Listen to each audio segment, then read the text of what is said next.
Hi, and welcome to Uncivil Disobedience. I'm Chris Richards, the eclectic radical. Our guest tonight is Salem Snow from Philadelphia, who is running for Congress. Salem Snow versus Brendan Boyle. Sounds like a damn monster movie. Wasn't that supposedly in Philadelphia too? Uh, and of course, joining me as always is my co-host and partner in crime, Kennedy Cooper. How are you doing tonight, Kennedy? I'm all right. It's been a busy day, but I made it. And I thought I was going to be late, actually, which is unusual for me. But then I was able to slide in a few minutes beforehand. just that kind of time, summer's popping, COVID's over, everything's back to normal. That's what's Well, happening. except for the COVID not being over part, we may want to talk What are about you what that. are you talking about? My governor and Joe Biden and everyone just keeps saying it's fine, and We're back to no one normal. has masks on anymore, and it's definitely not far, causing me to freak out every time I go anywhere. and Olympic athletes are definitely not getting sick in Tokyo. Definitely Not not. The happening. governor of California definitely did not reinstate all COVID restrictions the other day. Nope. There Nah. definitely aren't articles coming out about how, don't buy your November concert tickets Uh-huh. because those concerts are getting canceled. Everything's safe. Everything's safe and good, and Nancy Pelosi is a wonderful person, all that kind of stuff. Well, yeah. While I'm just living in fantasy land, I thought I'd just throw that one in there. Salem, what is like COVID and vaccination and masks and all that stuff looking like where you are? Because like here where I am, it's kind of a mixed bag. Vaccination rate is really high, which is awesome, but also mask wearing is over, which is not so cool because we still have a lot of cases, like a lot of the country. And also, we've had a continual problem here in New Mexico where Arizona and Texas get overwhelmed with cases, and then they send their overflow here. And that is still continuing to happen as far as I know. So it doesn't really seem like And then we should be acting like everything's okay necessarily. What kind of experience you having? if I just have to butt in, I'm sorry. Yeah. If Texas and Arizona are sending New Mexico their overflow cases, what is New Mexico supposed to do with its overflow cases, which are now going to overflow sooner because of overflow cases from other states? Should we suddenly get overwhelmed, what's going to happen? And this was all a result of really bad planning. On that note, like the United States has had plenty of time at this point to address these things. Like it wouldn't be as bad now if we had acted appropriately to begin with. And as far as Pennsylvania, like vaccination numbers are up, which is great.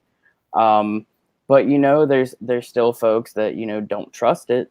They don't trust the vaccine, and I mean, given our government's history, can you really blame them? So there's, like I'm definitely not on the back to normal train by any means, but I am glad that things aren't as bad as they were before, at least. Yeah, I mean, I think your point about can you blame people is something that we need to have more honest conversations about without giving any credence to anti-vaxxers or being accused of being anti-vaxxers when we're clearly, I mean, I'm getting vaccinated. Everybody Right. here's getting vaccinated. We're all telling everybody, we're all pro. I am. If anyone's doubting that, right. Come on. But at the same time, we can't simply act like the way to get these people to change their minds. And I'm thinking about this a lot because I'm dealing with this directly in my own family with anti-vaxxers. Is we can't get them to change their mind by just yelling at them, telling them they're stupid. right? Exactly. We have to address the fundamental issues that they have with trusting our medical system and government, which a lot of them are founded in some kind of reality that we ourselves can understand. It's just that once you get out of that foundational layer of, okay, yeah, our healthcare system lies to us sometimes, especially for profit, our government lies to us sometimes, for a variety of reasons, honestly. Once we get past things like that, they start building this house of cards that doesn't make sense. But there is this foundation that I think, plenty of us on the left that are struggling to get our healthcare needs met can relate to. So I think if we can appeal to that, we have a better chance of getting through to these people. And we have to try at this point because it's getting so bad. I mean, in Tennessee, they're literally passing laws saying, don't get vaccinated if you don't want to. Don't get any vaccines if you don't want to. Don't get any vaccines for your kids if you don't want to. The law they passed basically says no, you don't have to give your patients any vaccine information. That just doesn't mean COVID vaccine. Any vaccine information at all. So doctors don't even have to give their patients they don't even have to give their pregnant patients the normal childhood vaccine schedule. They don't even have to give their parents with newborns the usual information about vaccines for kids. You don't have to prove that you were vaccinated to go to school. I feel like that's really dangerous. Like Yeah, it is. We should be working for like incentives. Like we need to incentivize people to get vaccinated. Like people need to want to get vaccinated. You don't think the free beer for every shot was enough? I mean, we need to go further than that. We need to really work to change people's minds. Like we have a cultural issue now where people have, become convinced of these persistent myths that have become hard to bust. So I'm going to stop here and I will argue and push back. Okay. They have not become convinced. They have been convinced. People are working hard at this. Do you know who Brett Weinstein is? Oh, yeah. I know a little about him, but let's have it for the sake of everybody here because so we need to get into this. So Brett Weinstein now is a YouTuber who calls himself a left libertarian, exactly the same as Sam Harris, which should be a danger sign right there. He calls himself the same thing Sam Harris calls himself, and seems to hang out with a lot of the same friends who have that Sam Harris hangs out with, who have a lot of the same friends as Sam Harris. Same people sort of come on his show as on Sam Harris's show. Which means they're pretty conservative, even though he's supposedly a left libertarian. He was part of what could best be described as a publicity stunt against wokeness at Evergreen College, and ended up losing his job over it because he believed that he was being discriminated against as a white man by being asked to give classes off campus for a day in which they were going to do a thing where only the black students were allowed on campus and none of the white students were. Okay, Chris, I know that you know that we are eventually going to do a whole episode about this, but just really quickly, I just have to say, don't trust the anti-woke left ever. Sorry, left. I'm going to be... Yeah, with the asterisk. I don't want to be overly generous, so I got to have the the disclaimer. Don't trust anyone who describes himself that way, because you cannot decouple a truly liberatory theory that includes equity for everyone and things like that. I mean, you can't, or otherwise you end up with something like Nordic socialism, which is imperialism. Yes. And, is really like benefits a very small handful of people at the end of the day in a lot of cases. Well, A lot of the Nordic socialism doesn't cover large portions of the population or large portions of their needs, and is still just a big trap and doesn't provide any kind of actual meaningful extensions of democracy or ownership, the things that you need to have a actual sustainable type of socialism, leftism, something that actually works like that. They're still very capitalist. Right. Oh, absolutely. In fact, Sweden has a serious Nazi problem that periodically revives every 5 to 6 years. And when I say periodically revives every 5 to 6 years, I mean some right winger who talks about who uses the classic right wing trope of, well, Hitler did some good things. No, actually, he did not do any good things. He illusioned some good things. I don't even know about illusion. I mean, I'm trying to think of something even that Hitler took credit for that could be described, and that here's the important thing to note is that even the quote unquote good things that he did, like banning cigarette smoking for the most part, were done in such an authoritarian manner that you can't say, oh, well, people's lives might have been saved by the smoking if they were beaten to death by the secret police for just trying to have a cigarette after work. Like, that's not making things better. Right. It's just changing where the oppression is, and only slightly, really, at that. Yeah. And even things like banning cigarette smoking, they weren't banning cigarette smoking because they liked people and wanted them to be healthier and happier and live longer. They were banning cigarette smoking because of a Puritan ethic of purity. And they did not want to corrupt superior Aryan Germans with base mongrel habits like smoking. And it was a very racist attitude, and it was obsessed with this notion of German purity. Yeah, nothing was made better. Yeah, no, it was about supremacy.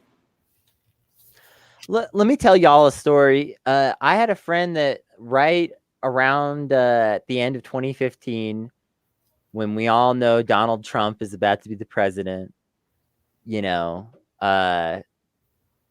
everything gets this, or is likely to be the president, gets a job offer in Denmark.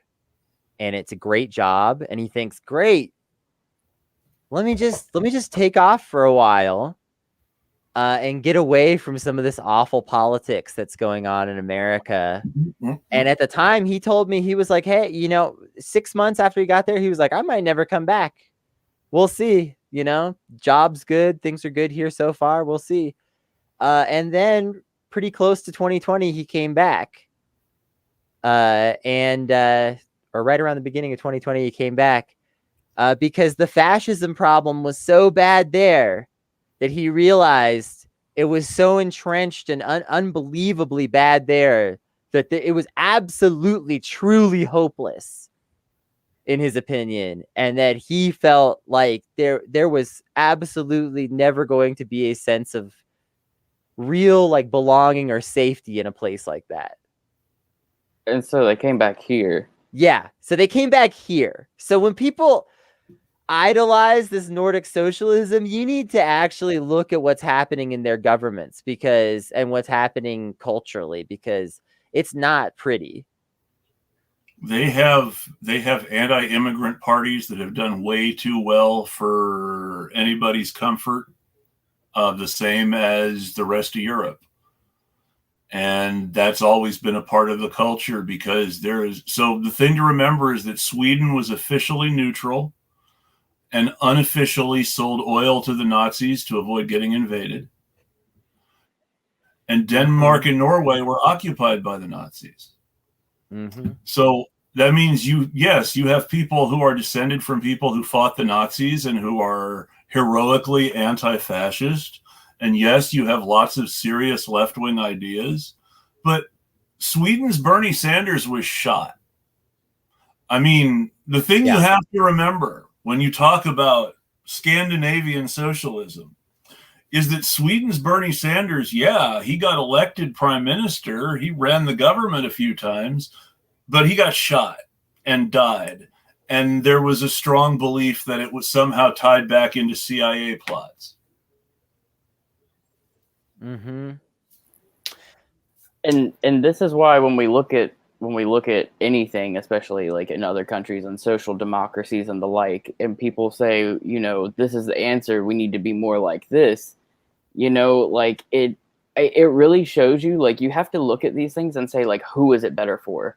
Like, who is it better for? Because if it's just better for you when it's not taking anyone else into account, then, you know, that's not, it's not socialism. It's not about community. It's not about, you know, it's not even about not me, us, you know, like, so, you know, like white supremacy, racism, all this, it's like so embedded, not just in the United States, but, you know, in a lot of the Western world as a whole. Well, even where did it come from? Of the Western world, even the idea of the Western world is itself white supremacist. Yeah. Especially when you consider, and this is really important to understand, that there is a certain part of the world that in today's terms is the Middle East, but is also the birthplace of quote unquote Western civilization. So, I mean, when you're talking about the origins of Western civilization, well, you know, we're not talking about the Minoans, because even though they were one of the first actual civilizations in the what we call the West now, they were mostly localized to that area of Greece, and they didn't found the principles of the later Western civilization. Right. When we talk about the origins of Western civilization, we're talking about the Egyptians and the Babylonians, who were in Africa and Asia.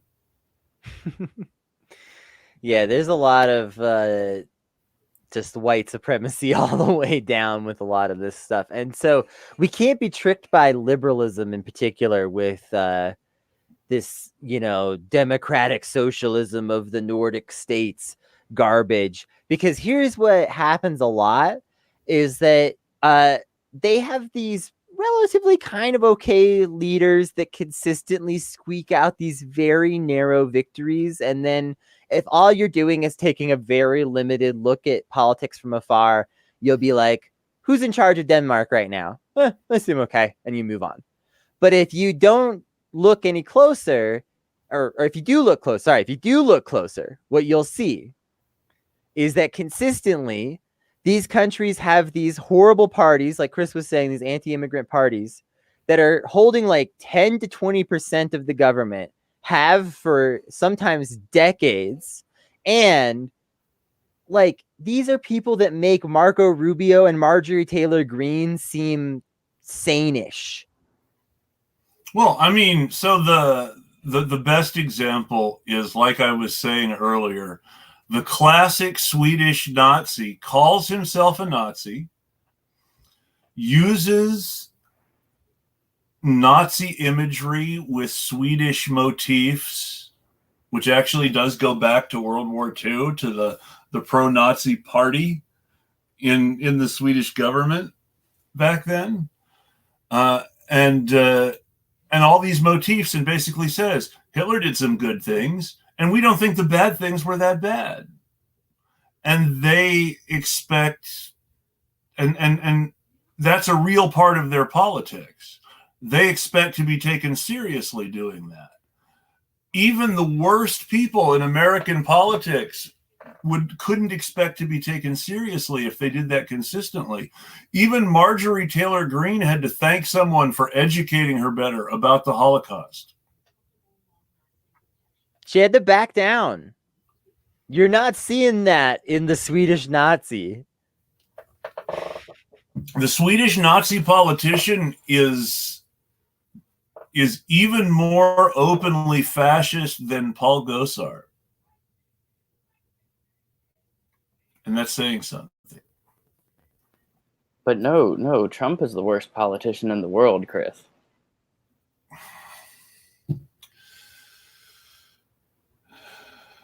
Well, yeah, there is that. But, if that's the case, why is Biden's Justice Department consistently defending or refusing to prosecute and not prosecuting? Because if Trump was really the worst politician in the world, wouldn't we be going after people in his administration to try to get them to flip on Trump? I mean, you would think. But we're not going after people in the Trump administration. In fact, on the couple of times something related to prosecuting or persecuting the Trump administration has come into court, somebody working for Merrick Garland has been there to defend Trump. And they make these what's interesting is that these elected officials, particularly prominent Democratic officials, like to spend all their focus and their time on energy talking about Donald Trump, even down to, topics where it doesn't matter. And, it's all a big performative distraction because behind closed doors, they, like you said, they're not going after Trump. It's like, and it's a common tactic they use again and again. You have so much performance that it draws all the attention away from the fact that you're not doing anything that you said that you were about. You're not, working on legislation to go after these things. Like, it's all a performance. So the one thing that Biden did that could be said to be progressive-ish, and I think discrimination is wrong. Let me go on record as saying I think discrimination is wrong. But I don't feel like reversing that's a controversial stance for people in the military is the most progressive way that Biden could have reversed some of Trump's policies. Yeah, remember we talked about this a few weeks ago. It's great that Charlotte Clymer gets to go back to the Middle East and kill people if she really wants to. And I'm happy she for does. her. Oh, she does. I am happy for her. But that aside, and that happiness aside, I'm not filled with the social justice impact of allowing a more diverse picture of Americans to go to the Middle East and kill the same people. Because who we're killing hasn't changed.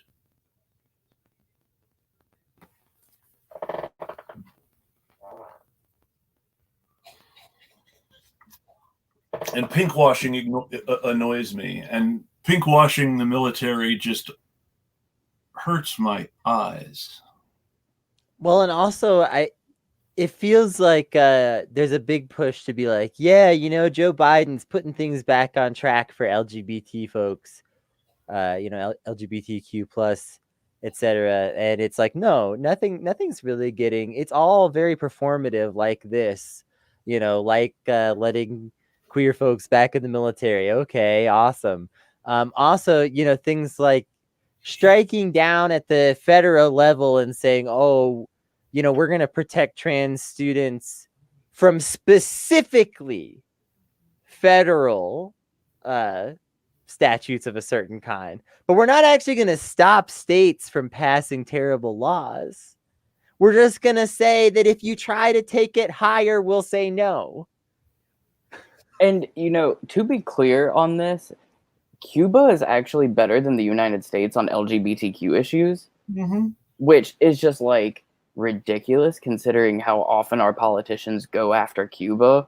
They want to talk about how terrible Cuba is, but it's also remarkable because, and Kennedy and I talked about this last week, actually, It's also remarkable because Fidel Castro, for the largest part of his life, was terrible on this issue. But he had and I'm going to use this phrase deliberately, screw you conservatives, he had a come to Jesus moment on human rights on this issue. And he apologized to all the people he hurt and all the relatives of people he hurt. He let people out of jail.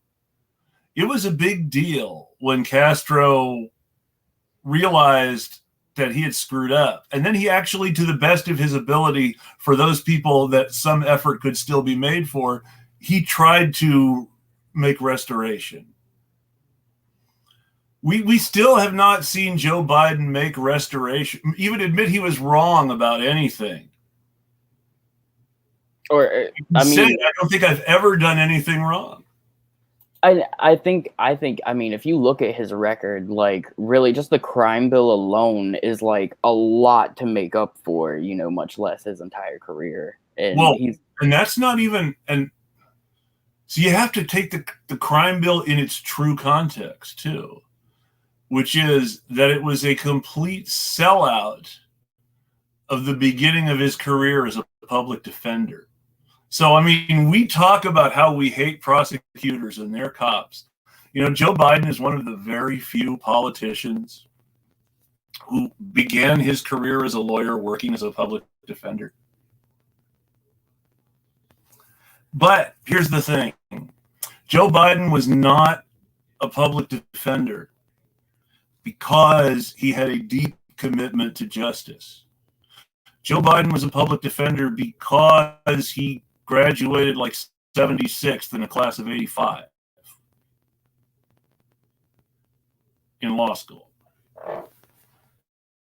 That's why Joe Biden was a public defender. And it's important to understand that in its proper context. So when the crime bill comes along years and years later, it just shows you how little that can, what someone does can actually mean. We talk about no ethical consumption under capitalism all the time. Really awful people can be forced into relatively good things by the needs of capitalism and totally dump those things once they no longer have an economic need to be good.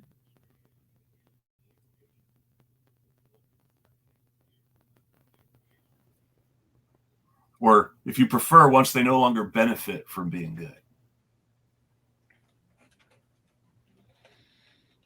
Yeah. Agreed. Now, on the subject of good, bad, indifferent, what people are benefiting from, let's talk about the progressive movement. And I say progressive deliberately rather than socialist or leftist, because I mean what some people on Twitter mean when they start talking about progressives right now. The Philadelphia hub of the Sunrise Movement had a town hall on the Green New Deal. It was last week, right? Yeah, it was last week. Last week. That's what I thought. Co-hosted with Brendan Boyle, whom Salem is running against in the Democratic primary there in Philadelphia for Congress. To be fair, Brendan Boyle is a quote-unquote original co-sponsor. He is also, to borrow the beautiful phrase coined by Rebecca Parson, a Chevron Democrat who takes money from fossil fuel companies. And so how do you square that circle without necessarily jumping down the whole different show's rabbit hole of, well, how much of the Green New Deal is actually good? In my opinion, I just want to say, like, from a very basic standpoint, even if you say you don't understand any of the depth of the Green New Deal or what it all covers, the idea that Sunrise thought it was a good idea to platform a corporate fossil fuel Democrat is, beyond me. Like, I just, He unless you're, co-sponsors it. He co-sponsors it. Of course he can talk about it. He's a co-sponsor. and here's my favorite thing about that is that a lot of folks think that co-sponsoring something like the Green New Deal means that someone is automatically progressive or on the right side of, like, you know, climate change, justice, things of that nature. But really, first of all, the Green New Deal was a resolution. It wasn't like hard legislation. It wasn't like a bill. It wasn't something that, like, even if it passed, it's not something that would be immediately enacting all these wonderful things, right? It was just an outline of, you know, ways that we can advance as a society, past climate change, how to adequately address climate change, how to adequately address inequality, and it was supposed to be the first step of that. Basically, it's a promise to do these good things later, which already is kind of like the biggest fault of the Green New Deal, is that it's not an immediate enaction of these much needed life-saving policies. So what is a politician really losing here, right? If they're voting for legislation that says that they'll do something later, right? Like, anybody could vote for that because I'm glad that Salem mentioned that, because let's talk what we're really talking about. We're not talking about a bill called the Green New Deal. That bill does exist in various forms, or rather, various frameworks for that bill exist in various forms, but that bill has not been presented or sponsored or co-sponsored or voted on. Those are things that various people. Medicare for all 4 or 5 years ago. Now people are actually trying to define what that might be, and it's at a different stage. But right now, you know, the Green New Deal is at that stage where Medicare for all was back then, when, you know, it was just kind of this concept. Yeah, we want Medicare for all. There's not really specific policy attached to this, you know, and that's a little bit dangerous. We need to note too, in terms of, like, we can't trust the intentions of every co-sponsor to be good. Some people may be co-sponsoring specifically to try to make sure that the Green New Deal favors a more sort of corporate greening, you know, eco-fascist kind of leaning, because the Green New Deal could, you know, be a spectrum of things. And on one end, we have utopian, we're doing awesome things and saving the environment, you know, like we're putting solar panels on the roofs and, you know, gardens in every backyard and community. And the government pays you to do that. Like, you get a check for that garden in your backyard, you know, stuff like that. Like, that could be one version of the Green New Deal that would be maybe a little nicer. But, like, you have a whole spectrum from that all the way to straight eco-fascism, and there are people in our government pushing versions of the Green New Deal that could be called nothing else than eco-fascism or green imperialism. On the news today, this is something that's worth talking about. This is probably the sort of thing that Brendan Boyle supports. So there are a whole bunch of uncapped oil wells in this country. Not still producing oil wells that aren't capped, because obviously you don't cap them while they're still producing, but played out oil wells that should have been capped when they shut down, but for whatever reason are sitting there uncapped and have never been capped. And to be honest, this is a real risk. It's important. Something should be done. They're literally leaking methane into the air at a much more destructive rate than just CO2 would be. So it is a big deal. It's good that people are including dealing with this in policy. However, when you understand that the bipartisan infrastructure bill includes a project for the government to pay people who have worked in the oil industry at these wells to go around and cap wells, what you're actually seeing is a massive government cleanup of something the industry screwed up on the government's dime and not the industry's. Now, keep in mind, there's all this Superfund money that all these corporations are already supposed to have access to, plus their own money, which they're supposed to add as well, to clean up their own mess already. And now, on top of that, we're going to go around and cap all the oil wells that the greedy oil companies just haven't capped when the well ran dry or the oil company went out of business. Yeah, corporations won't even clean up their Superfund sites. And, I mean, we've got a Superfund site here caused by the United States Air Force that hasn't been cleaned up.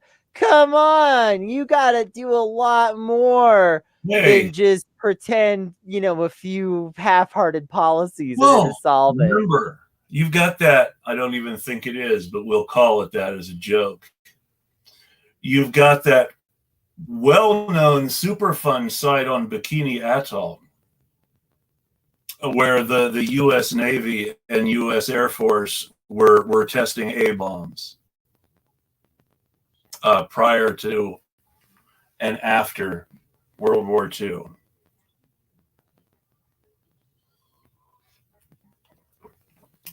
People who returned to their home when they were said, "Oh yeah, it's safe, you can go back," started getting weird cancers and growing extra body parts that weren't necessary. The usual scary and medically disastrous sort of stuff.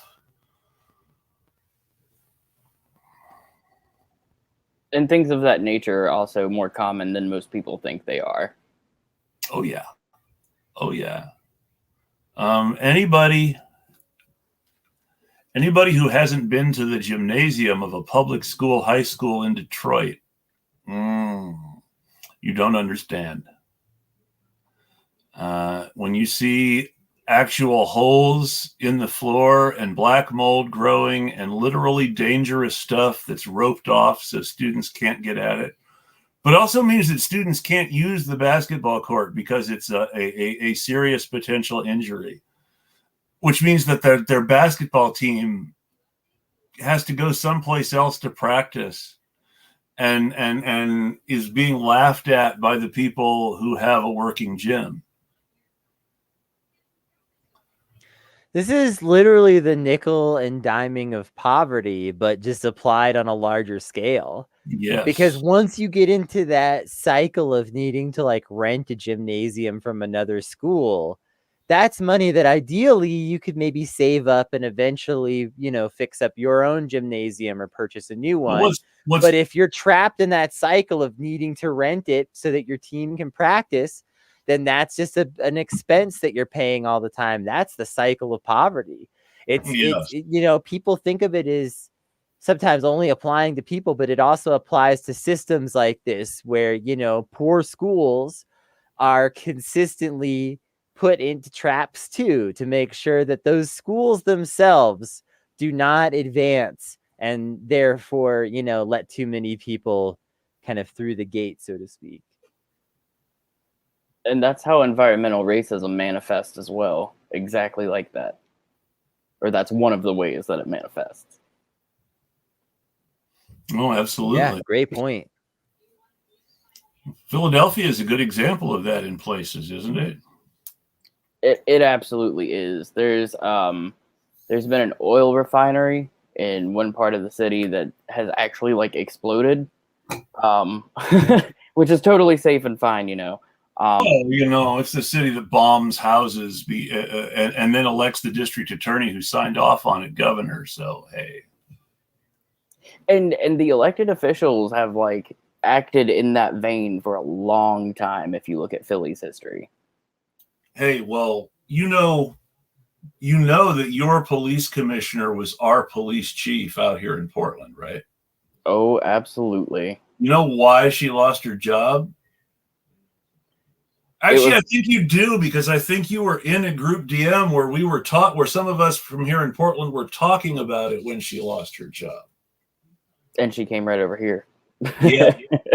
Now, for those of you who don't know what I'm talking about, the former police chief of the Portland Police Bureau, Daniel Outlaw, depending on how you want to look at it, either quit or was fired after a scandal during the ICE protests in 2017, 2018, 2019, where it turned out that they were coordinating crowd control by texting with Patriot Prayer.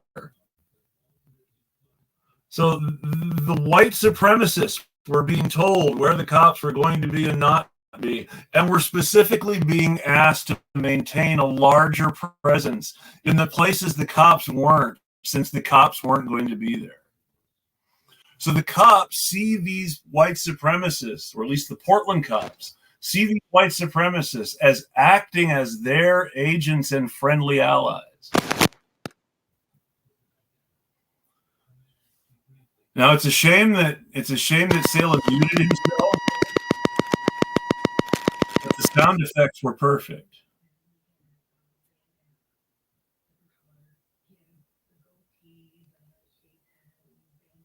Oh no. Yeah, it Oh, was no. out for a moment.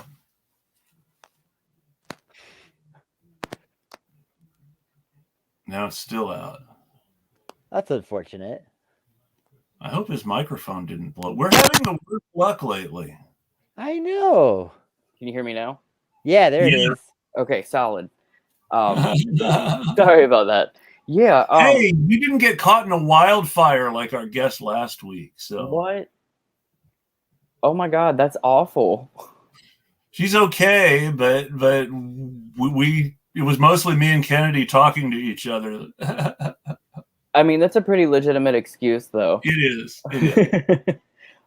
Yeah, Outlaw was actually signed off on the tear gassing here in Philadelphia last year during the Black Lives Matter protests. Of course. And you know, there's still been no resolution to that. And the Philly PD also, interestingly enough, have coordinated with white supremacists. They've often coincidence. And they've left. What's the common connection? Right. Boss. And that's another thing that's not talked about enough is the white supremacist connection to the United States police. Like, well, that's deep. One thing that I try to say as often as possible for as many people as possible is that it's not a question of white supremacists having infiltrated the cops. Cops deliberately recruit from white supremacist groups. Cops are a white supremacist group. And this is important. The cops are off-duty Proud Boys.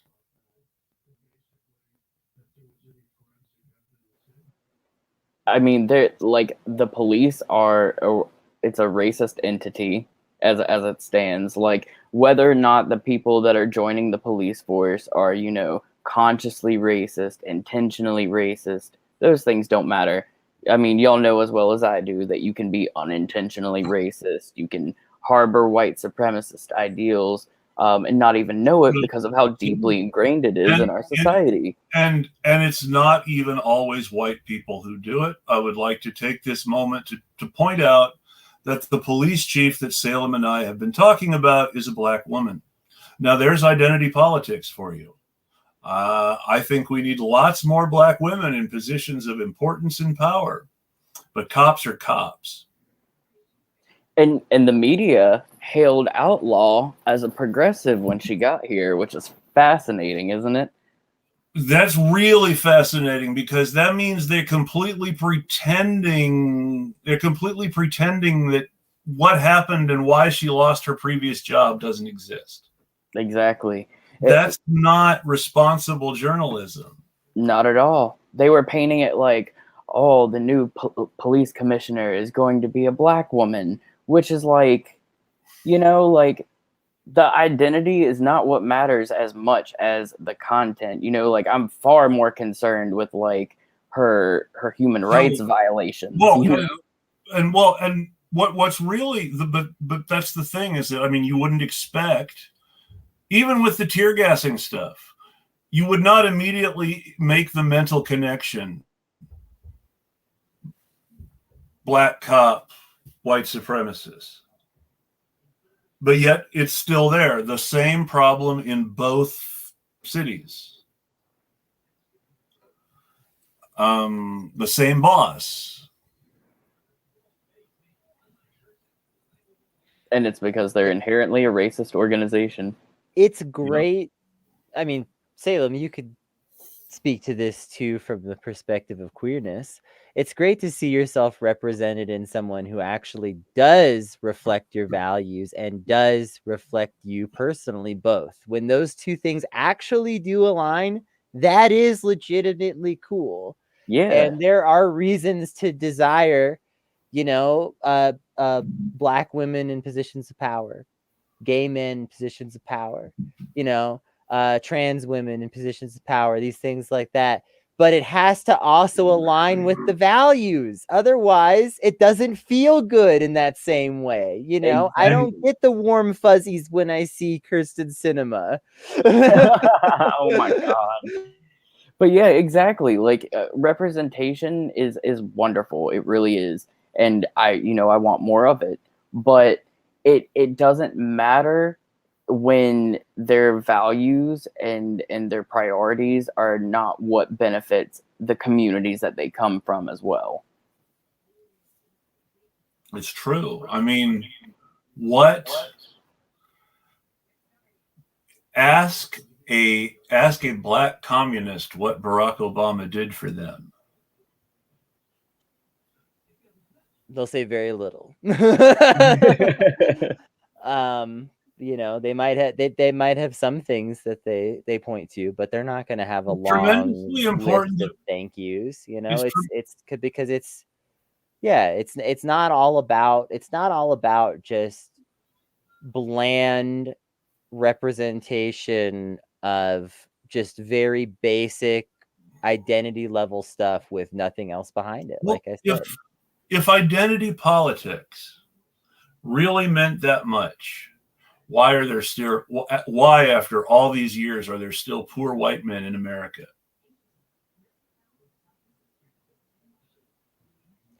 There's a lot of ways it just doesn't. None of it holds up to that kind of scrutiny of just you gotta have substance. You gotta have substance. Exactly. Otherwise, it just doesn't matter. Because here's the thing: the system is racist. Yes. The system is homophobic. Yes. The system is anti-Muslim. Yes. You know, the system has all of these prejudices. And if you aren't doing anything to try to change that, then you're upholding that regardless of, you know, what kind of person you are and what you say that you represent when you're there in office. Yes, I'm here, you know, to represent the queer folks or whatever. No, you're not, Pete. Oh my God. Like we all know this. You mean you don't think he's going to be a good representative as Secretary of Transportation for other queer trains? I have no trust in Pete Buttigieg. Well, there was that whole McKinsey thing, and I admit that I have a deep distrust of anyone who was in the intelligence business and worked for McKinsey. Either one by itself is a red flag. Both of them together is icing on the cake.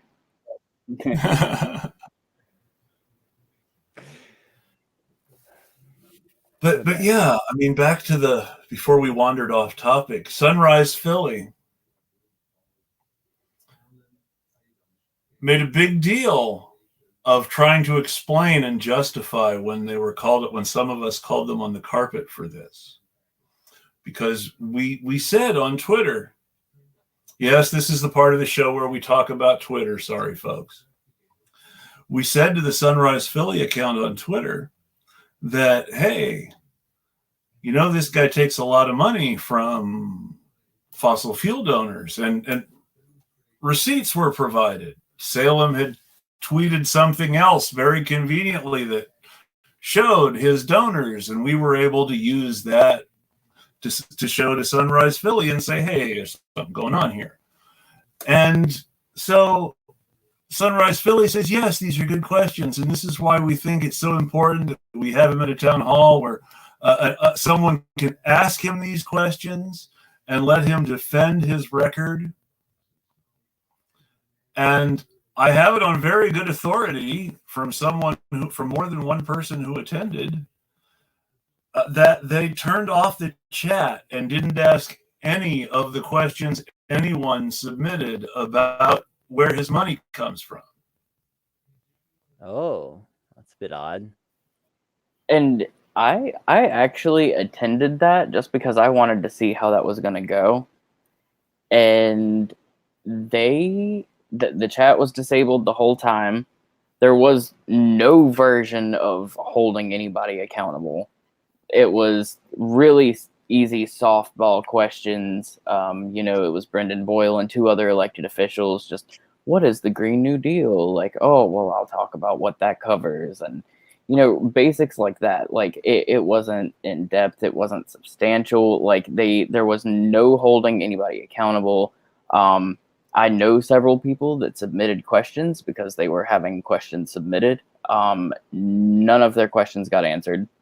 Well, I know at least one person who definitely submitted questions about fossil fuel funding, and none of those questions were answered. Other people told me they submitted them as well. None of those questions were answered. So based on the fact that nobody asked those questions, and yet multiple people tell me they submitted them, the only thing I can assume is they ignored all those questions about where his funding came from, or every single source I have lied to me. I just want to say this is so disappointing because, first of all, a great deal of people in Sunrise or involved with Sunrise are good folks. Absolutely. And it's disappointing to see a chapter take a turn like this when so many chapters are absolutely dedicated to the cause, and I know probably are not feeling good about this either, and trying to deal with it themselves, possibly. And I'm sure that's ugly behind closed doors and awful. On the subject of other chapters, the Sunrise Pennsylvania account blocked me for pointing out, hey, he takes money from Chevron. So they were really enthusiastic in response to someone tagging them with, hey, why is this guy at a Sunrise Philly event? And they're, because he's an original co-sponsor of the Green New Deal. This is great. And then, yeah, but he takes this money from Chevron. And boom, anybody who said that blocked right away. That's so sad. It's very sad. And, you're allowed to have your candidate preferences. Obviously, we do on this show. Absolutely. But I'd like to point out. But I'd like to think that, it should align with whatever your stated values are. So the egregious behavior of the Sunrise Philly account did not include blocking me. They still haven't blocked me to the best of my knowledge. They acted horribly. They lied. But they're at least standing by their lie. They haven't blocked me or done anything to make me even madder. and I know several members of Sunrise as a whole, and especially like a good handful here in Philly. Of course. And the ones I've talked to here in Philly had no idea why their chapter was platforming this fossil fuel Democrat, which in itself is, strange. And, like you said, there's other chapters out there that are like protesting, protesting Nancy Pelosi, Feinstein, all these other fossil fuel funded politicians, and here we have like Philly platforming one of them, seemingly make excuses and covering for him. It's like I said, it's disappointing, and I'm hoping it's not going to, like, the whole organization is not going to end up, looking that way. I really hope that that's chapter specific. And just not even just allowing the dialogue to take place and just taking the L. We need to talk more about how, organizations, people, everybody need to just take the L more. Yeah. Like sometimes Agree. you just lose that day. And in general, if you say, hey, I messed up, let's make this right, people don't care in a week about most stuff. Yeah. And unless you're organizing the Medicare for All march. I think if they had, we'll have to talk about that another time. That is a whole episode and a half. But I think if they had just come out and said, hey, this is something we didn't really think about this enough when we planned this. And let's have a town hall with Salem maybe, or even if they didn't extend that offer, I'm just saying that would make me feel happy. But even if they didn't extend that offer, but they at least acknowledged it, people wouldn't really care in a week. Even we wouldn't really care in a week that much, and it affects your campaign personally. You'd still move on faster. You know what I mean? Like just because it'd be like, yeah, whatever. At least they said something, and we're be honest, kind about it. But no, they're being rude. I mean, let's be honest about it. We know what's happening here. They need a relationship with an incumbent Democrat. He's been there for a while. He's been winning. They expect him to keep winning. No offense. I'm talking from their point of view. None taken. They believe strongly that they need this relationship in order to accomplish things. And that perhaps this relationship is why he's a co-sponsor. And that they have influence because of this relationship. And so it's worth platforming this guy who's maybe not great, because that'll strengthen this relationship and they'll be able to move him even more to their side. And that's not really how it works. Also, I feel like that would require more accountability, more pressure. Like, I don't know, what I saw from them seemed like the opposite of pressure. Yeah. But that's the problem, is that you're doing this stuff to strengthen a relationship from your point of view as an activist. And you're thinking it from your point of view as an activist, which is, well, I help my fellow activists and they help me back. So I'll help this politician and he'll help me back. And it doesn't work the same way. The politician only helps people to get their help. If he's already got their help, he doesn't need to help them. It's like the horribly bad taste comment about marriage becomes perfectly valid when you start talking about politicians. The way they see it is, why buy the cow when you're getting the milk? If Sunrise is there helping Brendan Boyle win, why does Brendan Boyle feel the need to actually deliver on his promises to Sunrise? And that's a good question coming from, like, in regards to a congressman that hasn't delivered much of anything over several terms.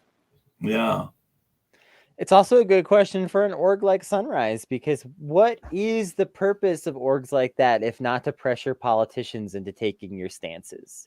Exactly. That the purpose of an org like Sunrise on its most fundamental level should be to say, here are the people in your district, your state, your county, your community, etc., that represent a voting bloc that we are informing of your stances on climate change. What are they?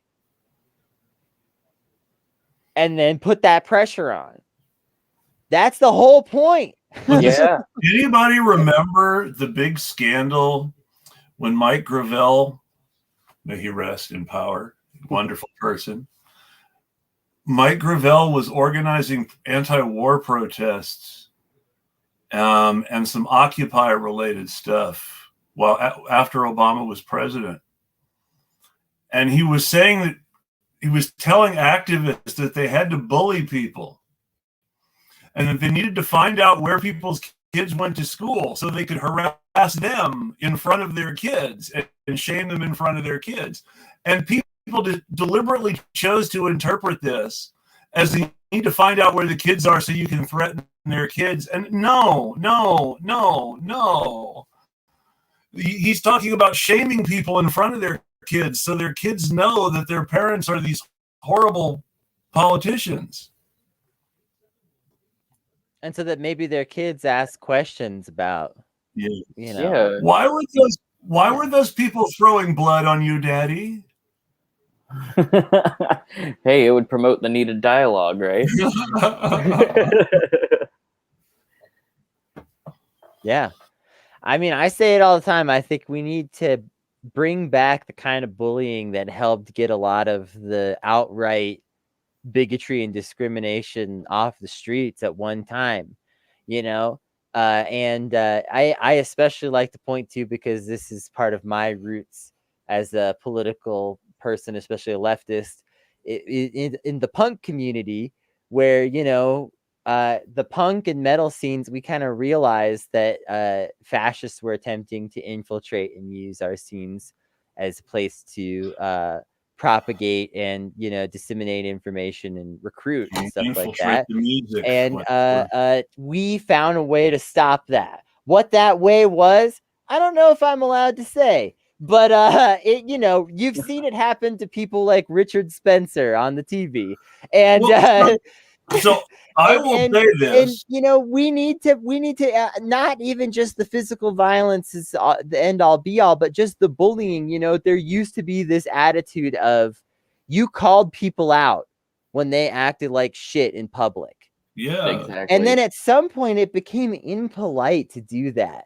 That sucks. We need to bring back, if somebody's being shitty in public, we need to bring back everyone turning to them and going, ha ha, you're an asshole, fuck you, and making fun of them. We need to bring back bring back public shaming. We need to bring back ostracism. Does everybody understand what ostracism is? It's not being allowed to participate in society until you participate. To put it very bluntly. That's really close. So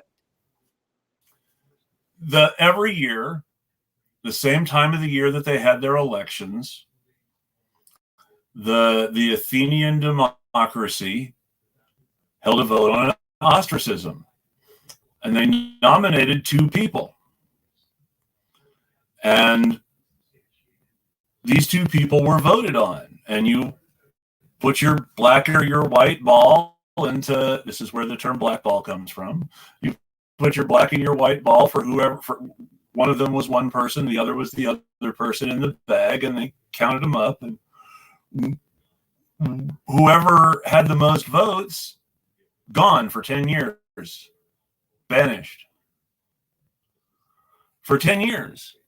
They could not participate. They could not seek shelter in the city. They were literally not allowed within the city limits for 10 years.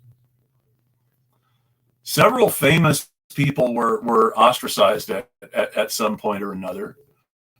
The man who defeated the Persian fleet at the Battle of Salamis died in retirement in Persia, because it was the Persians who gave him honor and respect and a comfortable retirement when he was ostracized from Athens.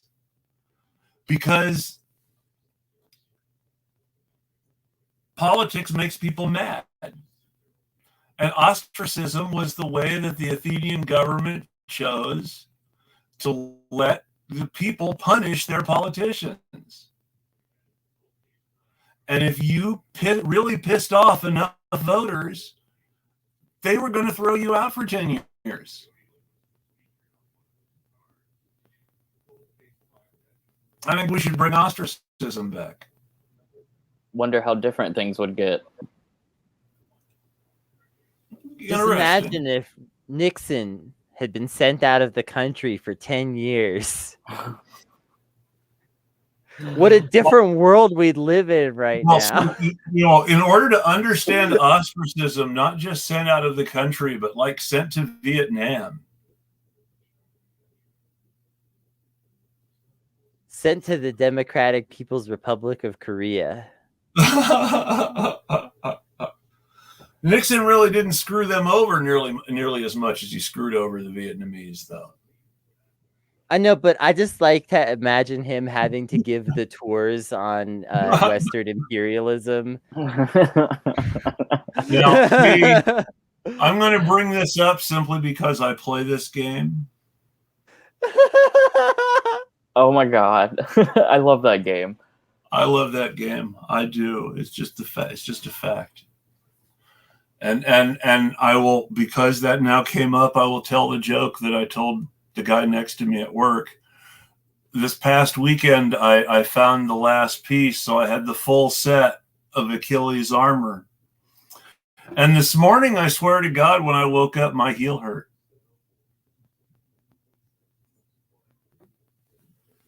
And people say video games don't cause violence.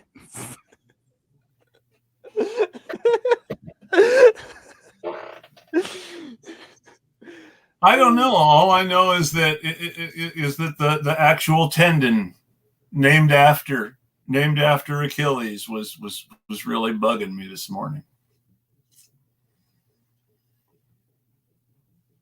Spooky. It's a sign. It's a sign. It does happen. But so the Sunrise Philly organization is doing its thing. The Sunrise Pennsylvania organization is clearly so upset and flustered by this that they're blocking anyone who doesn't accept their really generous framing immediately. And what it really looks like more than anything else is bad comms by the people running their Twitter accounts. But do the organizations understand how it makes them look? Because to people on Twitter, these organizations are their Twitter accounts. People like to say Twitter isn't real, but let's not forget that, Neera Tanden had her Twitter life raked through congressional hearings. People don't get jobs or get fired from jobs because somebody doesn't like their Twitter feed. I'm technically taking a huge risk. I mean, these people tell me all the time, Kennedy, you should run for office. And I'm like, have you seen my Twitter? Listen, it's 2021. Like, anything's possible now. Like, remember, it wasn't that long ago, though, that James Gunn lost his job from Guardians of the Galaxy 3, which may now not ever happen because of his old tweets. There are people who have had their reputations greatly tarnished by their old tweets, sometimes with some justification and sometimes with less justification. I'm just going to say it. If you're going to go toxic on Twitter, go all in to the point where you eventually get banned. That way, it's harder to find your old tweets. Get toxic with your chest. True. True. So, in other words, what you're saying is Trump is going to have a better chance in 2024 than either of us ever will. I don't know. How controversial can you be? Hey, apparently, and I don't understand why, but apparently wanting everybody to have a decent life is really controversial. Very radical. It's like I was speaking to a city council candidate in Illinois on a show back before Kennedy started doing this show with me. And we're talking back and forth because it was just me and him. And we're talking about how he had pointed out that what they were saying, what the city council was saying, actually meant risking that homeless people would probably die. And when he pointed out that homeless people would probably die, one of the city council guy he was running against looked at him and said, "What are you, evil?" For mentioning that people would probably die as a result of the actual policy they voted on. So people who thought someone was evil for even talking about people dying voted for the policy.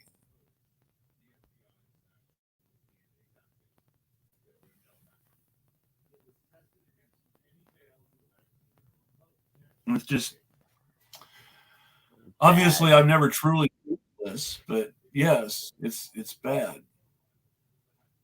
If I weren't me, I wouldn't have the words.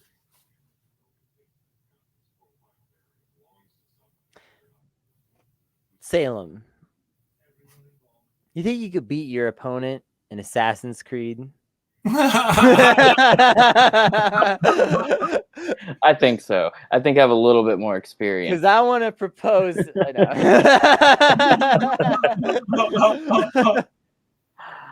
Listen, we ostracize your opponent in Assassin's Creed. Right? This is a step up to eventual. We bring back ostracization in real life. Praxis.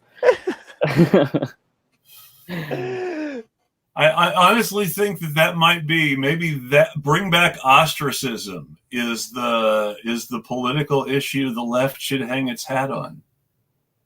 Let's call it Assassin's Creed Odyssey for all.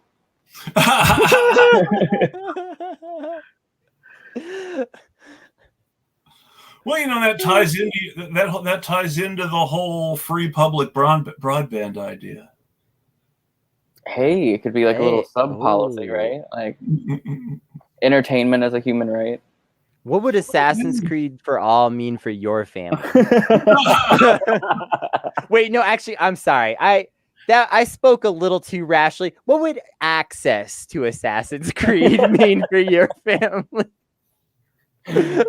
It's a little bit better than what we have now. See, now you have to pay like $60, $70 to get the game and you can play it.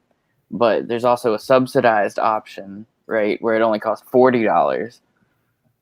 You have to fill out a bunch of forms. And it takes like a few months for them to get back to you. Yeah, and you'll probably be rejected.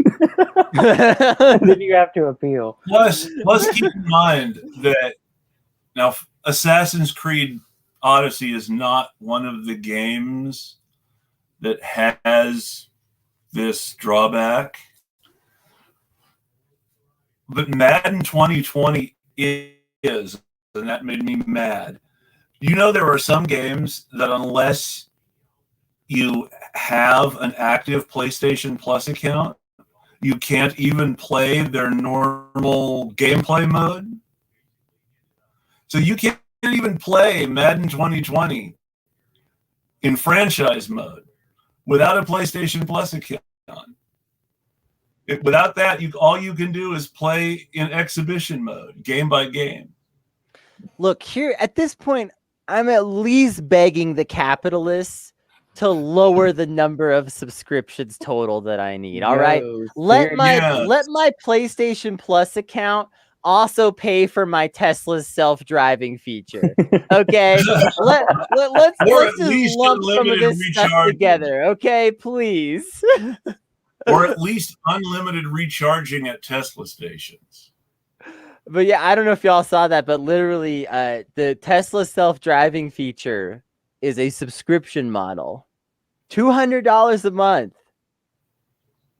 What happens $200 a month. What happens if I forget to update my credit card information and it gets canceled while the thing is driving? Is Then there going to presumably be a the car safety tells you, feature? "Hey, take over," but you might be asleep when that moment arrives. No. The reason I ask is because I cannot drive. So it's important for me to understand how this would work.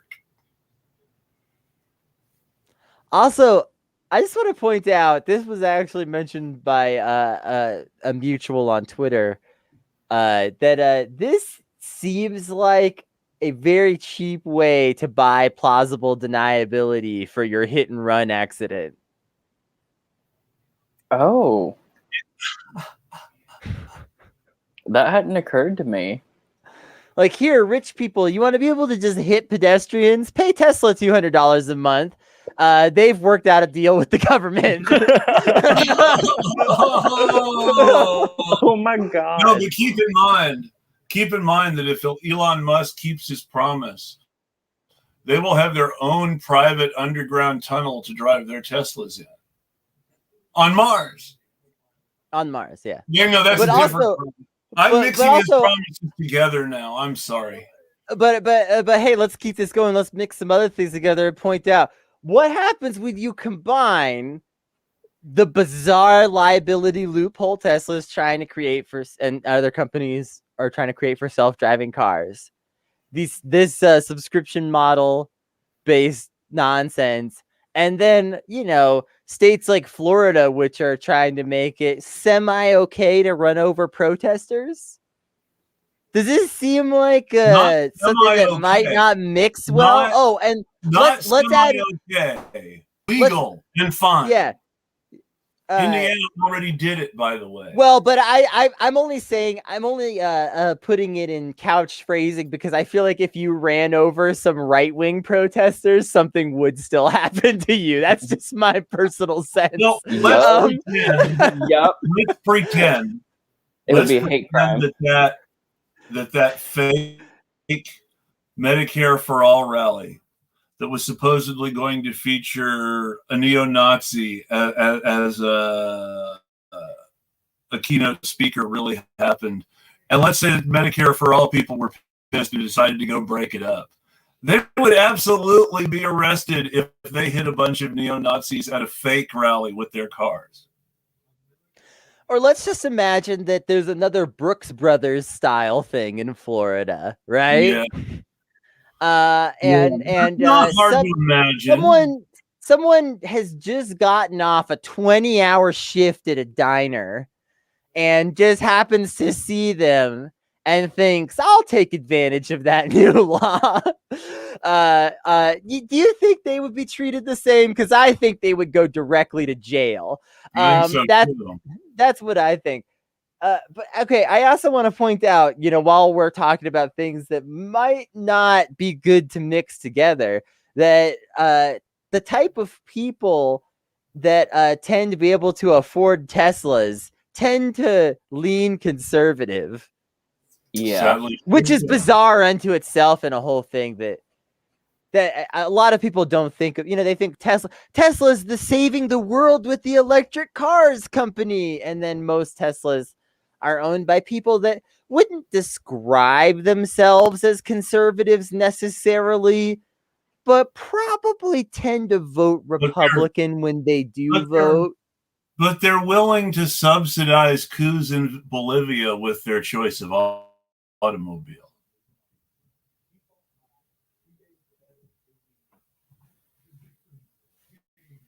Yeah. And for everyone who tried to say that there was no relationship, by the way, go look at Tesla's stock prices and a chart of Tesla's stock prices, line it up with Bolivia's coup and then the coup reversal. See what it looks like. Yes. I mean, Elon's bragged about coups. We can coup any country we want to coup. I remember that. So cringe. And they think like that. And then he tries to say, well, that's a joke. That's a joke. It's supposed to be funny. It's only funny because people believe it. It's not funny because it's funny. Oh, a billionaire is talking about a coup. No, it's funny because billionaires can have places cooed. that's definitionally like as punching down as it gets. Yeah. A Yeah. billionaire making jokes about overthrowing the governments of poor countries. You can't hardly punch from further up high to someone lower down. A billionaire punching down? No. Next you're Never. going to tell me. Next, you're going to tell me that when Bill Gates says that the big overpopulation problem in India and sub-Saharan Africa is going to be an ecological disaster, that there's something racist in that or something. You know, I think there might be something a little bit weird about the fact that countries that are often talked about as being overpopulated, like India and Brazil, have lower population densities than any European nation. But I can't quite put my finger on what's weird about that. It kind of feels like a double standard, maybe. A little bit. Like go look up countries by population density. Then compare that to the countries that are said to have a overpopulation problem, an excessive birth rate problem. We need to bring them birth control. It's essential. The favelas don't exist because Rio de Janeiro is too crowded for the people in the favelas. The favelas exist because there are poor people in Rio de Janeiro who can't afford to live in the city. And then also let's line that up with where critical resources around the world still exist, things like oil, and then poverty. And let's match up all these things together. Let's see, is there some kind of weird pattern that emerges where there's countries that are rich in resources where the people that live there aren't allowed to benefit from those resources whatsoever? And then we say, oh, we don't need too many people there. We don't want too many people living there, because when you have a lot of people, it's harder to have imperialism. Yeah, and even Exactly. people who love imperialism, like Rachel Maddow, have been able to say in their books about Russia that, well, there's some weird inverse thing where countries that have lots and lots of oil and should be really, really rich are instead really, really poor and really, really corrupt. And it's like there's some sort of curse on oil or something. Well, yeah, there is. It's called the United States of America. And basically it means if you have oil, we're going to come try to take it from you. So capitalism. Yeah, we were talking about the Nordic countries earlier. I just want to ask, why have I never once in my life heard anyone say we got to do something about these excessive birth rates in the Nordic bloc? Those countries have some of the highest population densities in the world. But also all have declining birth rates. And allegedly, and this is actually one of the excuses that some people use for making life rough on people, but allegedly there is scientific data to suggest that if you make it less necessary for people to have kids to exploit their labor to survive in some way, then they're not going to have kids unless they want kids. And as a result, there will be fewer kids. Now, the important thing to understand is that in civilized countries, and I say civilized and I mean white because I'm talking like a racist right now. In white countries, a high birth rate means poor white people who are then in a position to be grateful if they are promoted to a higher status and will be loyal to the people who promote them. Whereas a declining white birth rate means fewer poor white people, because more people are not feeling the need to have kids for a check, or to have kids because they really need somebody else to help with housework, which is something that we kept having kids because we needed lots of people to take care of us when we were old. That's something that someone at my parents' church actually said. We had lots of kids because we needed to make sure there were plenty of people to take care of us when we got old. And then a few years later, they kind of wondered why they ended up in a home.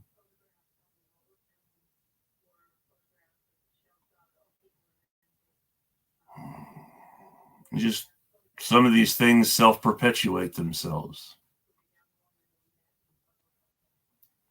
And poverty is one of those things. It's definitely a cycle. But there is a way out. And Oh, it's yeah. to buy my book. I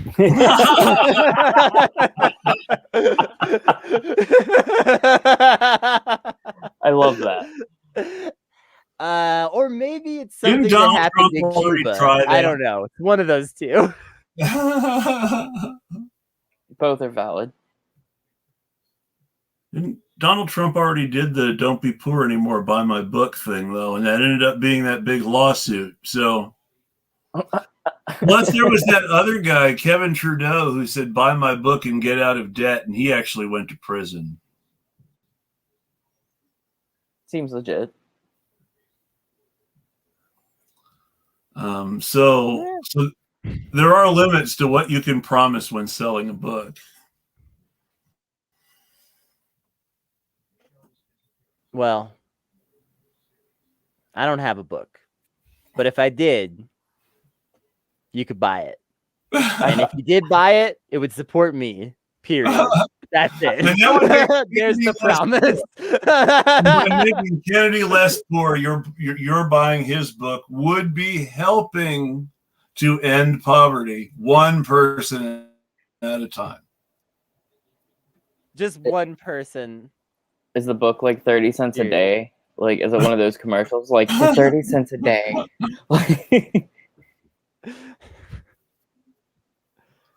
Hey, at least if we buy Kennedy's I'll give you book, 1 page per day. At least if we buy Kennedy's book, it's probably not going to be a bunch of clips from somebody else's book or from federal government files.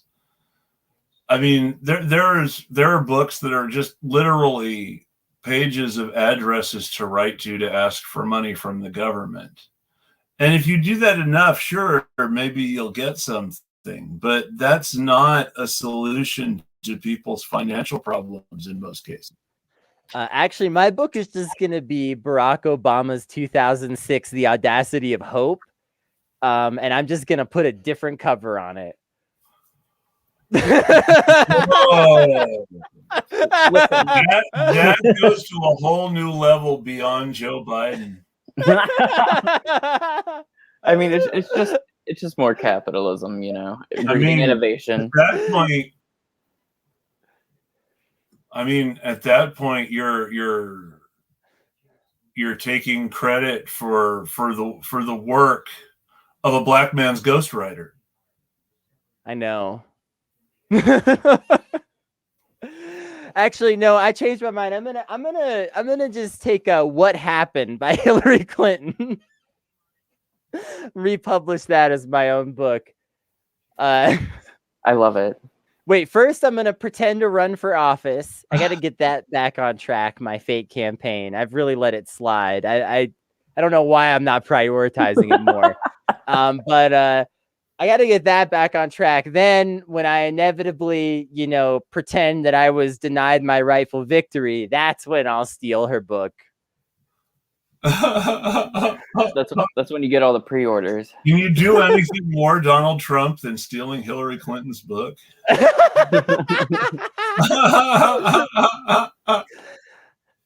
This is what happens when we get 90 minutes in. My comments just get weirder and weirder. Same. I mean, that happens to me anyway, though.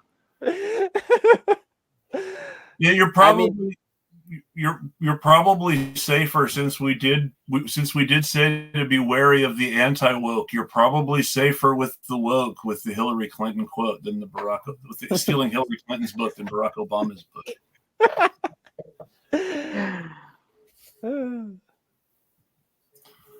Yeah. But yeah, no, we do get a little more entertainment and less serious education as it gets longer. It's true sometimes. You know, I prepare a little bit for the show. I know it doesn't really seem like it, but I do actually spend just a bit of time collecting my thoughts, doing a bit of research, things of that nature. By 90 minutes in, that's run out. Okay, I'm improvising now. I spent a whole day trolling Sunrise Philly to get ready for this show. Was it an educational experience? Oh, it was definitely fascinating.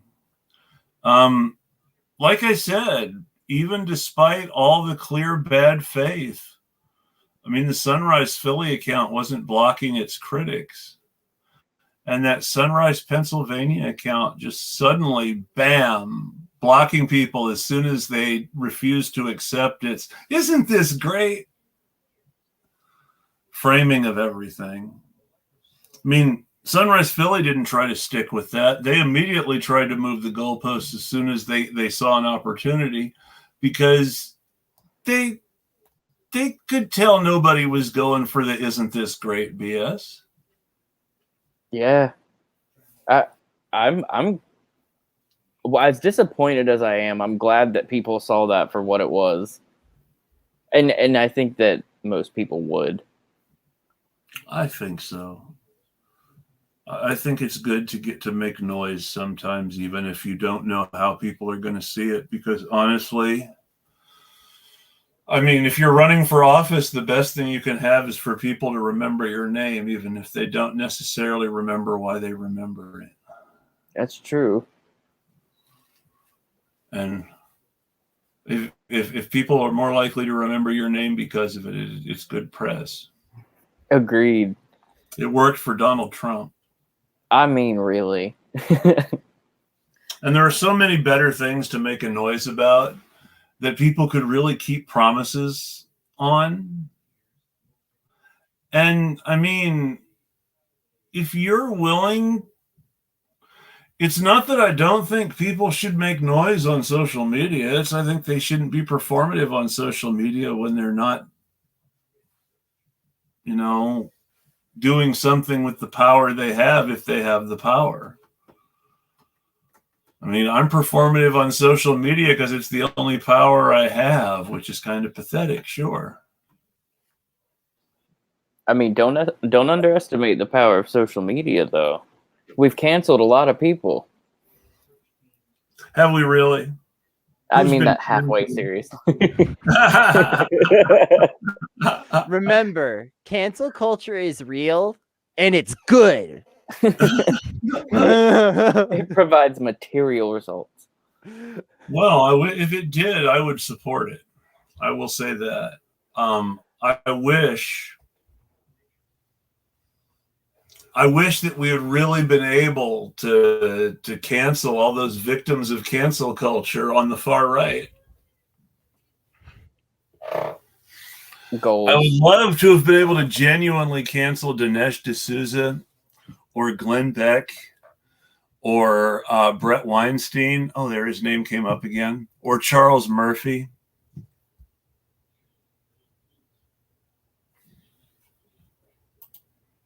And yes, totally. Cancel the boutique left. I agree. We don't need lifestyle progressives. It used to be,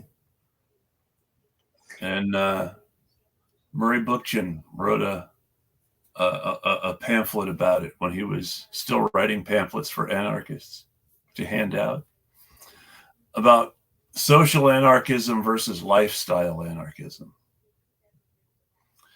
And a social anarchist wanted to help the working class better its material conditions and was opposing authority specifically to do that. And a lifestyle anarchist was just playing at opposing authority in some way that there weren't any real consequences. And they weren't really helping anyone. They were just looking cool by opposing authority. And that's many of our progressives. They're lifestyle progressives.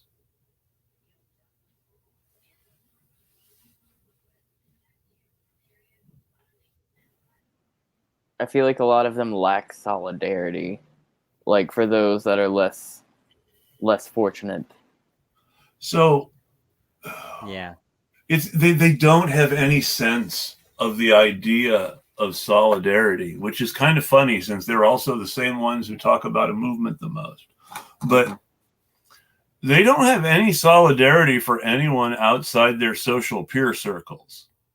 I mean, they have their little cliques, and you have to be part of that clique in order to mean anything to them. I thought I was reasonably friendly with Mike Figueredo from the Humanist Report. He really liked candidates I tipped him off to in 2020. I thought, that he was someone that I could be real with. But I tried to explain to him why specifically it wasn't a good idea to platform someone who specifically calls Jimmy Dore a Nazi and calls other people for force the vote Nazis just because they're associated in some way with Jimmy Dore. That might not be a good idea.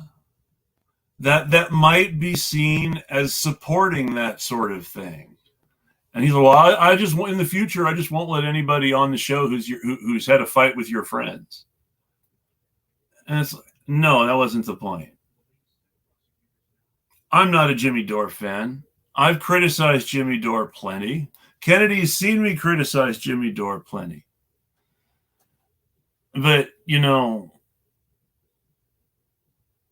he's a well-meaning meathead who has really bad positions on some things because he was comfortable at the time, and who is trying to make up for it in some ways now and is still a meathead in others. And we'll see what happens.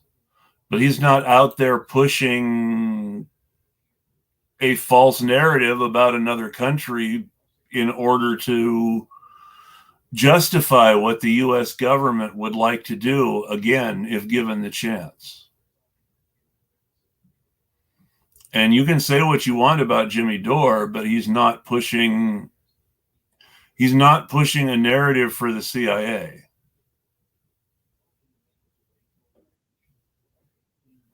I think what's more important to me is that even if he was, it doesn't mean that, you should be shitty to everybody that has ever watched or supported him. The be ruthless to systems, not people quote kind of applies here. At a certain point, like Jimmy Dore and as yet a show is a system, and you're allowed to be critical of that. And yet the inventor of that quote specifically called Jimmy Dore fans the dumb left. And that's where Sam Sater got it.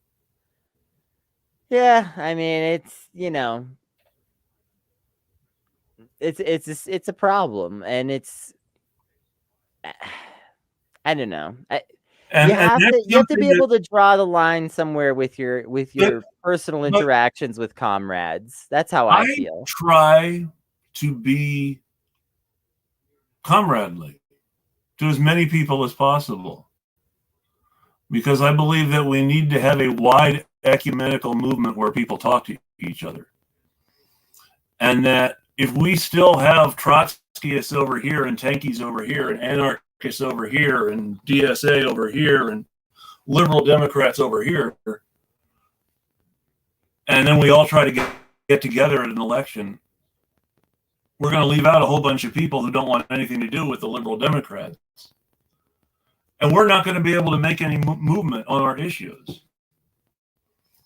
And there's a whole lot of people who should be talking to each other who are talking about each other the way we talk about Democrats. And we should be trying to build something wide and broad.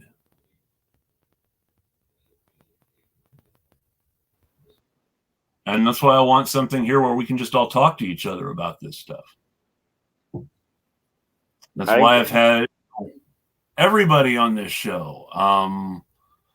Communists, Trotskyists, progressive Democrats, a fact checker who's a fellow anarchist, everything.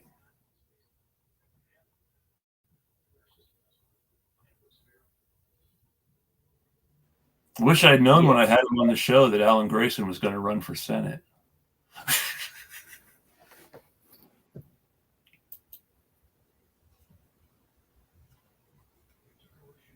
Yeah, no kidding. I should see if he wants to come back. Yeah, that'd be great. Hopefully his internet connection will be better.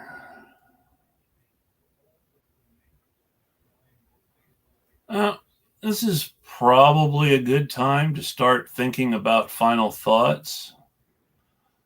Salem, just tell folks a little bit about yourself. We should have done this earlier instead of later, but we kept talking and talking. We have a way of doing that. Yeah, Salem, if somebody watched this and thought, Salem seems awesome, how do they go get involved with your campaign? So our website, salemforcongress.com, there is a volunteer form, there's contact info, my social media is the same, Salem for Congress, and there's plenty of ways to get involved. So everything from social media to door knocking and everything in between.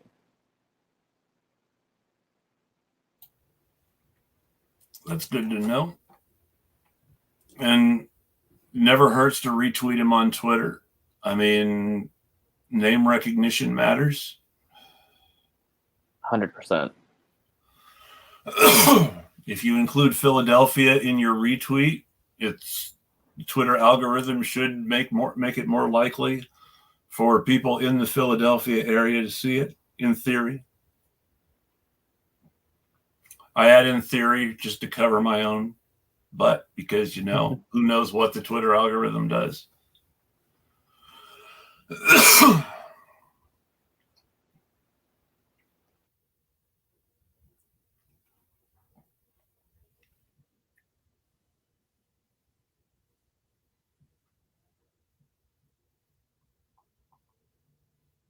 everything okay?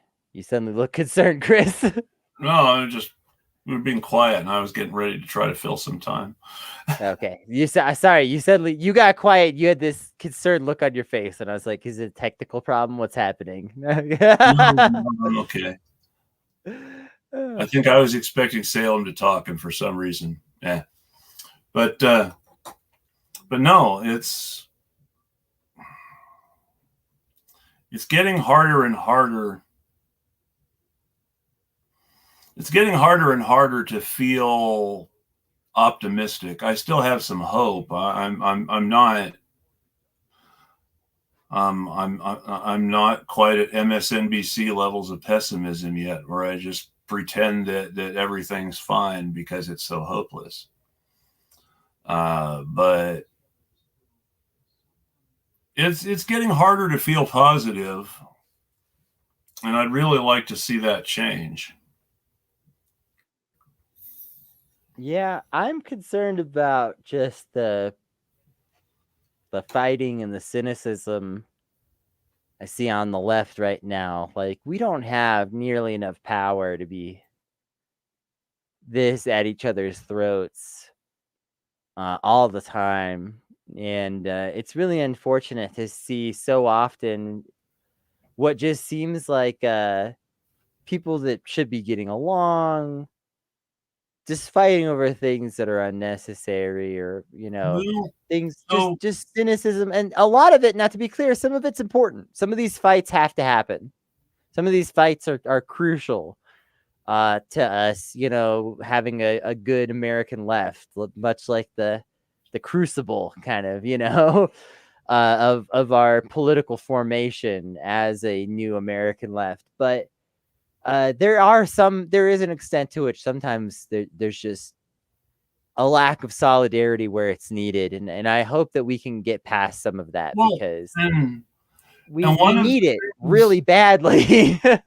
One of the things that I would like to see is that we could reach a point where we don't say they're a Nazi or they're a cop or they're a Fed because we don't like them. It's one thing if they really are a cop. Kamala Harris is a cop. People who said she was a cop are right. Val Demings is a cop. Eric Adams is a cop. People who call them cops are telling the truth. Heck, I don't think it's bad if you get out there and you say it because you really do suspect that person. But don't just say it. Well, so here's the thing. If you really suspect it, and really believe it, and you're going to say it like that, you should have evidence. You should have receipts. It's not hard to find receipts these days.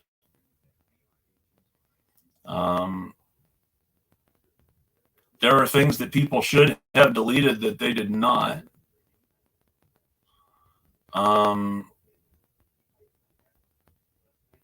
And that simple fact is always going to be out there for them. Someone can always pull that up again. Like you said, you're not going to run for office because you have a Twitter account. I mean, I'm not going to run for office because I have a Twitter account, among other things. I mean, and I have friends who post kind of horny sometimes. It's true. But people are people.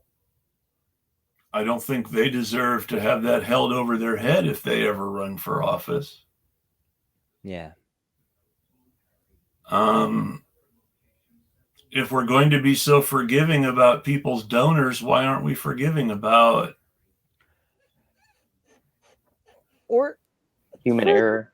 Furthermore, if we're going to be, talk about things we should be forgiving about, at the very least, we should be forgiving if someone is running for office or has run for office, even if you're at the point of feeling like you don't want to vote or you don't want to vote for Democrats. That's the kind of thing where, in my opinion, sometimes it goes too far.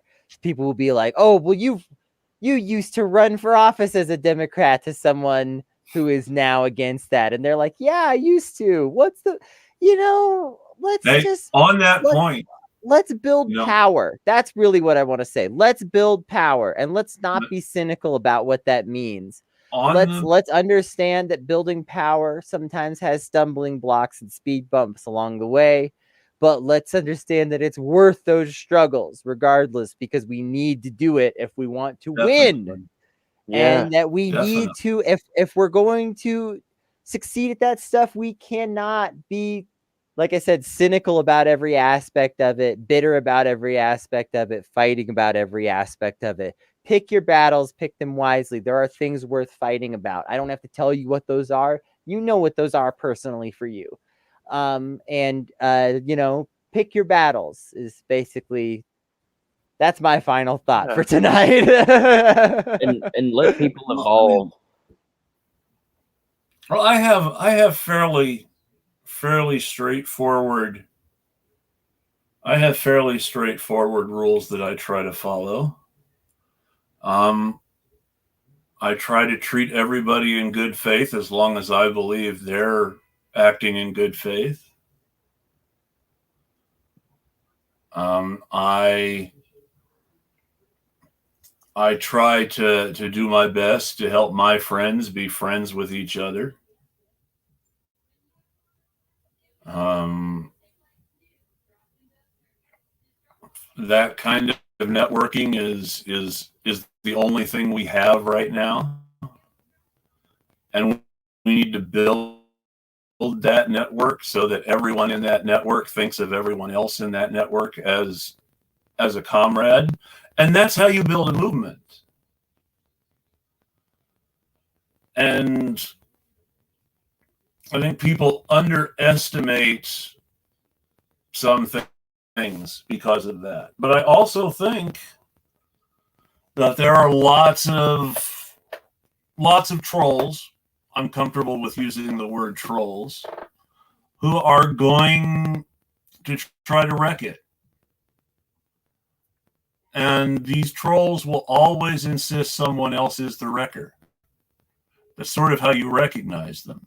They'll even use that language. They'll call someone a wrecker.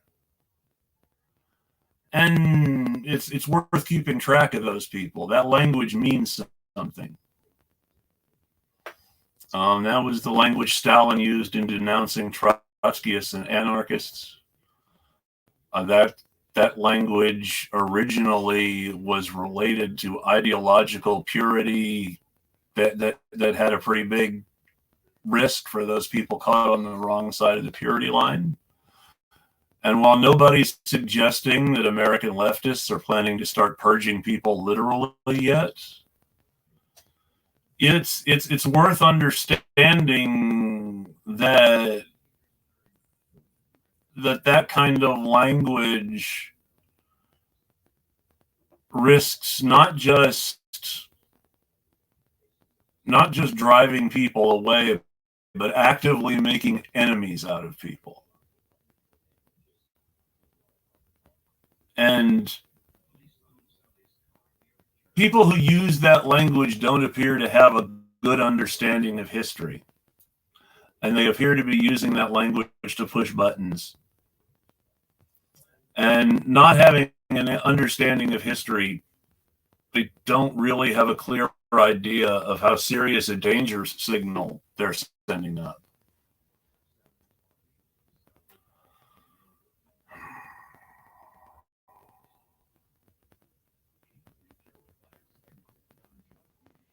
Too many trolls. Yes, there are too too many many bad trolls. faith actors. Too many people And the poisoning the well. trolls, And that's another reason to not argue so much, because some of these people that you're debating with online, they are trying to waste your time. It's the goal, yeah. okay. Also, I think. What do you mean by Deming? What do you mean by Demings being a cop? This is a good question because this gives me a chance to talk about Val Demings a little bit. Val Demings is from Orlando, Florida, where she used to be the police chief. While she was the police chief, her husband was the county sheriff. She went from police chief to congresswoman, and her husband went from sheriff to county mayor. So now she's in Congress and he's mayor of the county, whereas before he was county sheriff and she was police chief. That's a lot of power. That's a lot of power concentrated in one couple. There are conflict of interest questions around a lot of that date back to when they were both cops. So when I say she's a cop, I mean she's literally a cop. She was the chief of the Orlando Police Department. And she was a police officer before that.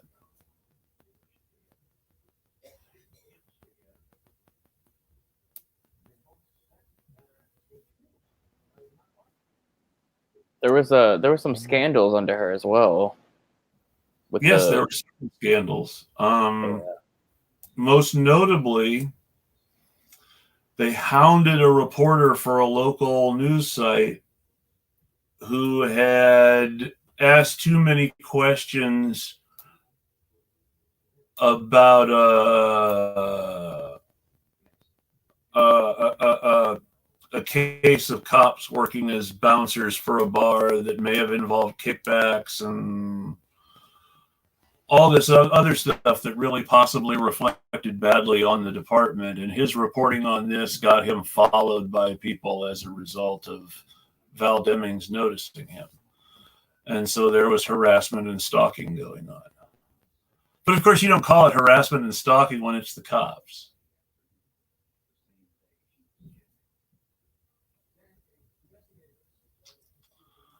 Yeah, there were scandals.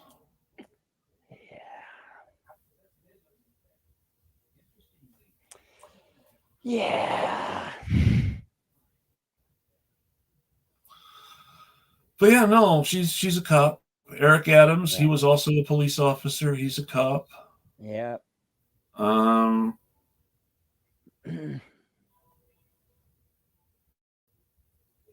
Rich, I'm trying to remember names. Whole bunch of senators were prosecutors. They were all cops. It's just there are too many cops in politics.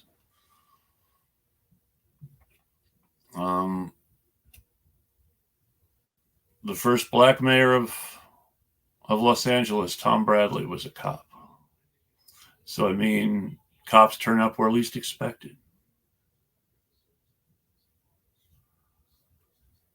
And then people kind of wondered why there were police scandals on his watch later on. Well, he was a cop. Yeah. And that's maybe a good place to end it. A cop is going to be a cop until they make some sort of restorative justice. And until a cop makes that gesture of restorative justice, can they ever really truly be integrated into a normal society? And there's our thought for the night. Can cops be integrated into a normal human society? Or are they hopeless? And with that in mind, I hope everybody has a great night. Anybody have any last words? 2 words, specifically in response to what you just said, Chris. Cult deprogramming. That's what it's going to take to reintegrate cops into society. That's my final thought, folks. Right. Salem, any final words? Don't vote for cops. Definitely don't vote for cops. And don't vote for Chevron Democrats. Exactly. And on that note, folks, everybody have a great night. We'll tweet at you.